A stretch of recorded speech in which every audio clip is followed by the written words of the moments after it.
Bizlar podkruj rimon olganmiz bitta uchastkaga. Shuni bugun sizlarga ko'rsatib beramiz. Внутренний частni.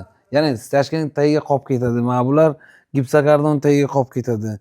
Mana bu firma misol $100 ham bor, $300 ham borda. Bizlar yaxshisini qo'ygan. Ertaga kafel tergandan keyin mana bu ichi bir nima bo'lsa, yana kafelni sindirish kerak, u bu qilish kerak. Keyin mana bu gigiyenskiy dush qo'ygan. Bu ham yaxshisini qo'ygan mana. Bu ham yaxshisi. Bu ham внутренний bo'ladi-da, stroyniy. Keyin mana bu dushovoy. Dushovoy ham luchivoy bo'lyapti, mana bunaqa.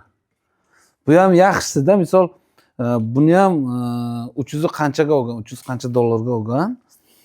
Buni ham misol $100 keyin наружный qo'ysa ham bo'ladi. Bizlar mana bunaqa внутренний qo'ygan. Zamonaviy bo'lsin deb. O'sha uchun biz nima demoqchimiz? Ko'rsatib ketamiz. Hamma yaxshi narsalar bilan remont qilamiz. Unaqa xasaki narsalar bilan tez-tez bizlar mendan ketsin. Stachkaning tagiga qolib ketadi, gipsokardon tagiga qolib ketadi. Unaqa gap yo'q. Любой paytga ishimizga javob beramiz. Pol ham shunaqa, polni tagiga utplitr qilgan. Mana bu hammasi O'zbekistonning mahsuloti yo'q. Bitta bak bo'ladi. Qolgan hammasi turetskiy, rossiy, Xitoy shunaqa.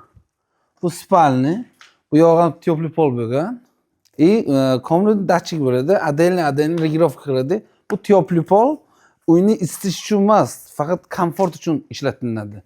Uyni isitish uchun mana bunaqa batareya qo'ygan bizlar. Batareya qo'ygan. Bu misol 30 gradus qilib qo'yadi, issiq berib turadi. Keyingi xonani ham ko'ramiz. Mana bu kollektor qo'ygan, kollektorga hammasi utplitr bilan olib kelgan. Mana bu agar utplitr qilmasa, bu yoq isib ketadi, 80 gradus bo'lib ketadi. O'sha uchun utplitr bilan qilingan. Mana bu hamma yaxshi narsalarda xullas. Bu yoq ham teplый pol, bu yoq ham batareya. Keyingi xonaga o'tamiz. Sal shoshilyapmanmi? Keyingi xona ham xuddi shunaqa. Bu yoq dushovoy, dushovoyga ham xuddi shunaqa qo'ygan. Shuni ko'rsatsangiz bo'ladi. Xo'p. Bu yoq ham shunaqa mana. Kuxni. Xullas mana shunaqa kачественный narsa bilan ishlab ketamiz. Stachkaning tagiga qolib ketadi deb tez-tez arzon narsani tiqib ketmaymiz. Videoni oxirigacha ko'rib, like, kommentariy bosib esdan chiqmasin. Hammaga rahmat.